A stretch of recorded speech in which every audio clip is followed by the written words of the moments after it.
11절부터 먼저 봅니다. 우리는 주의 두려우심을 알므로 사람들을 권면하거니와 우리가 하나님 앞에 알리어졌으니 또 너희의 양심에도 알리어지기를 바라노라. 우리가 다시 너희에게 자천하는 것이 아니요 오직 우리로 말미암아 자랑할 기회를 너희에게 주어 마음으로 하지 않고 외모로 자랑하는 자들에게 대답하려 하려는 것이다. 우리가 만일 미쳤어도 하나님을 위한 것이요 정신이 온전하여도 너희를 위한 것이니 그리스도의 사랑이 우리를 강권하시도다. 우리가 생각하건대 한 사람이 모든 사람을 대신하여 죽었은즉 모든 사람이 죽은 것이라. 우리는 주를 두려우심으로 알므로 주의 두려우심을 알므로. 주님은 뭐 하신다? 두려우신 분이시다. 주님을 두려워한다라는 이 말은 겁먹는 그런 이야기를 두고 얘기하는 게 아닙니다. 이 두렵다라는 이 말은 경외한다는 말과 연결되어져 있는 겁니다. 그러니까 함부로 대하지 아니한다라는 뜻이죠. 그러니까 내 안에 성령 하나님이 계시면 그 두려운 마음으로 사는 거예요. 어떤 두려움입니까? 내 안에 계신 성령 하나님이 슬퍼 떠나기를 두려워하는 마음, 또한 그 하나님을 경외하는, 그 성령님을 경외하는 마음으로 나의 모든 삶의 자세들을 스스로 두렵고 떨리는 마음으로 조정해 나가는 상태를 두고 말하는 겁니다. 이것은 마치 이런 거예요.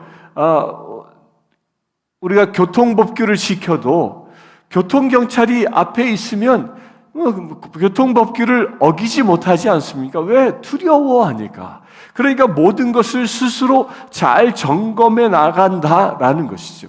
우리가 신앙생활 하는데도 이 부분이 늘 내 안에 있어야 한다는 거예요. 사도 바울은 늘 이런 생각을 가지고 살았던 것이죠.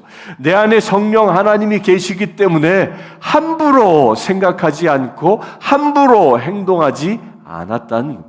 두렵고 떨리는 마음으로 늘 하나님 앞에 선 그런 마음 자세로 매일을 살았다는 것입니다. 여러분들도 그렇게 살 수 있게 되길 바랍니다. 여러분들이 먹고 마시고 행동하고 생각하는 그 모든 것들을 하기 이전에 지금 나와 성령 하나님이 함께 하신다. 저 보좌에서 하나님이 나를 지금 지켜보신다. 라는 이런 믿음이 내 안에 있어야 한다. 그럴 때 우리는 두려운 마음으로 나를 살피며 죄 가운데 빠지지 않고 정결한 삶을 살아갈 수 있는 것입니다. 또 우리가 다시 너희에게 자천하는 것이 아니요 오직 우리로 말미암아 자랑할 기회를 너희에게 주어 마음으로 하지 않고 외모로 자랑하는 자들에게 대답하려 하는 것이라. 또한 바울은 자기 자신을 자천하지 않았다라는 말은 고린도 교인들에게 나는 사도요 라고 스스로 자천하지 않고 사람들에게 그렇게 자천하지 않는다라는 이 말이 뭘 얘기하는 거냐면 나 스스로는 나 자신을 내세우진 않지만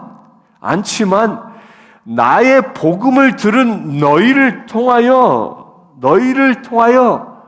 자랑할 기회를 우리로 말미암아 자랑할 기회란 말이 뭐예요?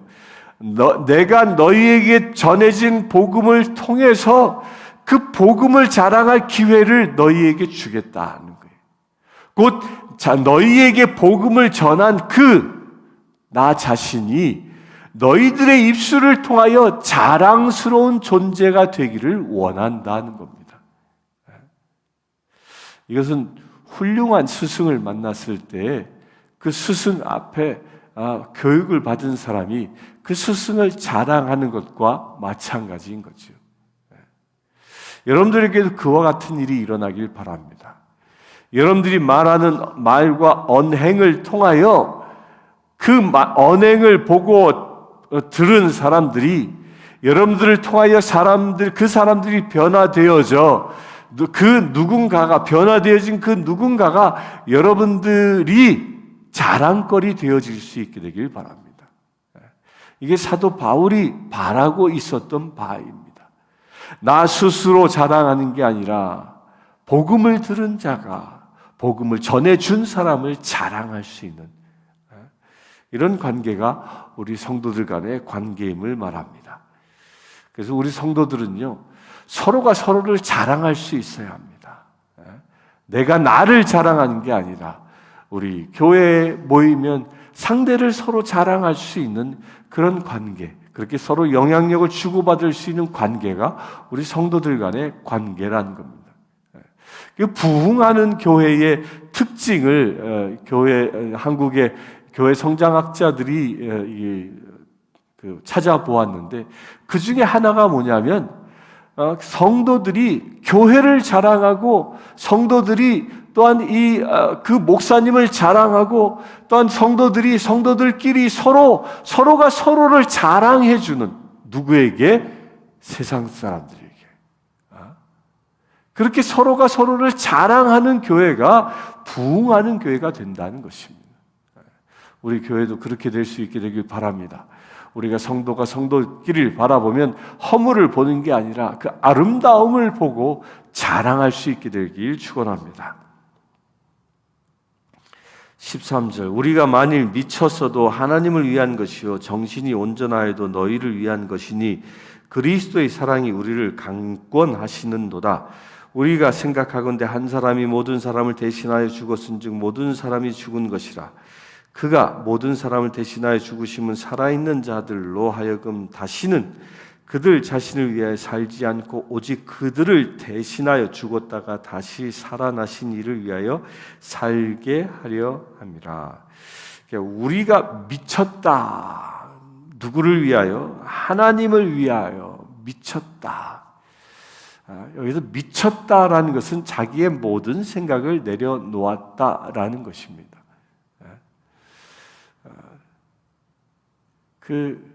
이런 말 하죠. 실력이 동등한 사람들이 무언가 경쟁을 할 때 의무감으로 하는 삶과 즐거움으로 즐기면서 일하는 사람이 서로 경쟁하면 누가 이긴다고요? 즐기며 일하는 사람이 이기게 되어져 있습니다. 그런데 이 즐기며 일하는 사람을 이길 수 있는 또 다른 사람이 있습니다. 그게 누구냐? 미쳐서 일하는 사람. 미쳐서 일하는 사람은요, 어느 누구도 감당할 수가 없는 겁니다. 우리가 하나님께 미칠 수 있게 되길 바랍니다. 이게 바로 미치는 거예요. 세상 사람들은요, 잘못 미쳐서 문제입니다. 세상의 사람들은 돈에 미치고 권력에 미치고 인기에 미치고 외모에 미치고 그렇게 헛되고 헛된 것에 미쳐 살아가는 것이 세상 사람 아닙니까? 저는 어제 한국의 뉴스를 한 토막을 보고 기절하는 줄 알았습니다. 한국의 어떤 사람이 차를 한 대 샀는데 그 차값이 무려 40억 원이래요. 4억도 아니고요. 40억 원이라는 거예요. 그 40억 원이 되는 차를 샀다는 거예요. 그 뉴스를 보고 멍해졌습니다. 그게 미친 겁니다. 차에 미친 것이죠. 그 40억 원짜리 차를 타고 내 목적지를 가는 거나, 1,000만 원짜리 차를 타고 목적지를 가는 거나 도착하는 건 똑같은 거지. 세상에 자기를 뽐내려고 하는 것 그 외에 무엇이 있겠습니까? 세상에 미쳐버리면 그렇게 되는 거예요.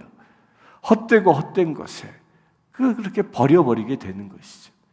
그러나 하나님께 미치게 되어지면 우리의 삶이 하나님의 영광을 드러내고, 또한 우리의 삶이 그 하나님께 미쳐서 헌신하는 삶을 통하여 영원히 썩지 아니하는, 도둑이 들지 않는, 좀 먹지 아니하는 하늘 곳간에 우리의 것을 채우는 그 놀라운 은혜가 이루어지는 겁니다.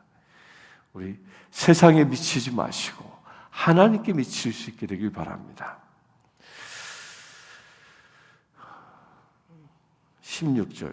그러므로 우리가 이제부터는 어떤 사람도 육신을 따라 알지 아니하노니 비록 우리가 그리스도도 육신을 따라 알았으나 이제부터는 그같이 알지 아니하노라. 그런즉 누구든지 그리스도 안에 있으면 새로운 피조물이라. 이전 것은 지나갔으니 보라 새 것이 되었도다.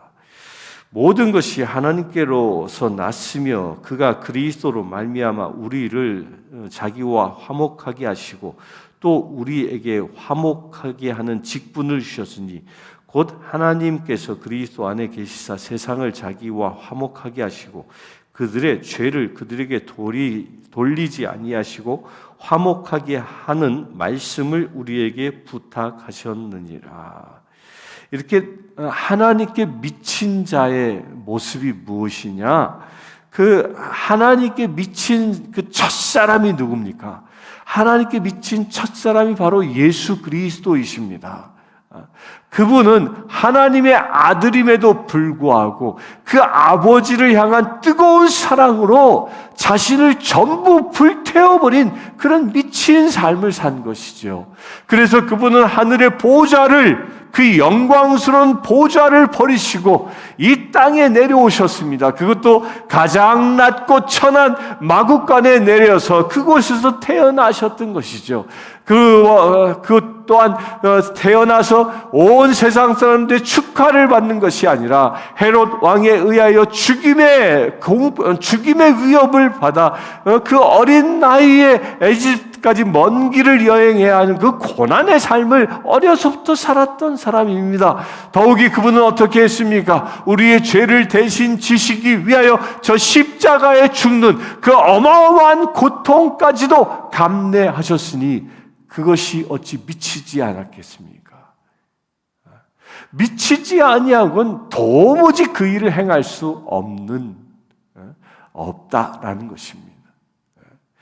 그런데 그렇게 미친 행위를 오늘 사도 바울은 그것을 무엇이라고 얘기하냐면 화목이라고 얘기합니다.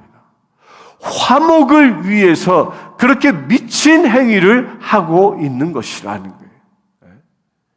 왜 화목이 미쳤을 때만 이루어지는 것이냐? 이 화목이라는 말은요, 이 헬라어로 카탈라스라는 말인데, 이 카탈라스 말에서 생겨난 말 중에 하나가 교환하다, exchange라는 말이 생겨나옵니다. 그러니까 교환하는 거예요. 그러니까 화목은 어떻게 이루어지는 것이냐면 내가 나의 편안함을 불편해하는 사람에게 불편함과 나의 편안함을 바꾸어 그리하여 내가 불편해지고 상대를 편안하게 하는 것이 화목이라는 거예요. 이걸 이룬 것이 예수 그리스도입니다. 예수 그리스도께서 저 십자가에서 이루신 것이 무엇입니까? 당신의 의로움을 저 십자가에서 우리에게 주시고 우리의 죄를 대신 가져가셨던 겁니다. 저 십자가에서 당신이 화목 제물 되심으로 인하여 그리하여 우리가 하나님과 화목하게 만드신 것이라는 거예요. 곧 자신의 의로움의 대가를 주시고 우리의 죄를 대신 가져가심으로 화목이 이루어진, 이게 바꾸어진 것이죠. 당신의 의로움과 우리의 죄를 바꾸셔서 이루신 일이 무엇이라? 그것이 화목이라는 거예요. 화목. 이 화목은 우리 교회 안에 서로 화목해지고 가정이 화목해지는 이유가 바로 여기에서 일어나는 것입니다. 나의 의를 주장하고 나의 것을 주장하면 절대로 화목이 일어나지 않습니다. 남편과 아내가 자기의 권리를 주장하기만 하면 그 부부관계는 화목이 일어나지 않습니다. 그 부부관계는 남남이 되고 마는 겁니다. 그러나 남편이 아내를 위하여 자신의 모든 권리를 대신 대가를 치를 때에 무엇을 위하여? 아내의 행복을 위하여 나의 모든 대가를 치를 때에, 그럴 때 남편과 아내의 관계가 화목해지는 것이고 또한 마찬가지로 아내는 남편에게 자신의 불편함을 감수하고 그 남편을 하늘처럼 섬길 때에 화목이 이루어지는 겁니다. 이것이 그리스도의 십자가의 원리에서 일어나는 화목이라는 겁니다. 이 화목을 이루는 데는 정말 하나님을 향한 그 미치도록 사랑하는 마음이 없으면 불가능하다는 거예요. 미치지 아니하고는, 하나님의 그 큰 사랑으로 미치지 아니하고는 가능하지 않다는 거예요. 적당히 계산해서 아니 이 정도만 하면 되겠지라는 그런 적당한 계산으로는 온전한 화목이 이루어지지 않는 것이죠. 예수 그리스도께서는 저 십자가에서 당신의 목숨, 곧 당신의 전부를 저 십자가에 못 박아 화목 제물로 삼는 그 미친 행위를 함으로 인하여 세상이, 아니 우리 인간이 하나님과 화목하게 된 것처럼 우리 또한 그렇게 되어야 한다는 겁니다. 화목을 하는 데는 계산을 전제하지 않는 겁니다. 화목은 온전히 나의 전부를 그 누군가에게 줌으로 인하여 이루어지는 것이 화목이라는 거예요. 가정 안에 식구들끼리 나의 전부를 주는 것이지. 교회 안에서도 마찬가지입니다. 성도가 왜 성도입니까? 거룩할 성자에 무리 도자를 왜 씁니까? 왜 이 교인들의 그 모임을 거룩한 무리라고 얘기합니까? 이유는 하나입니다. 하나님께 미쳐있는 사람들이기 때문입니다. 하나님께 미쳐있기에 그 하나님의 거룩의 성품이 우리 안에 임하여 있는 것이죠. 그 하나님의 거룩의 성품이 임하여 있기에 우리가 서로에게 계산 없이 서로에게 헌신하는 존재가 되어져 있는 것입니다. 그렇게 서로가 서로에게 헌신하는 존재를 보고 성도, 거룩한 무리라고 이야기하는 것이죠. 이런 삶을 살았던 안디옥 교인들에게 사람들은 저들이야말로 그리스도에게 미친 사람이구나, 그래서 그리스도인이다 라고 지칭되어진 것입니다.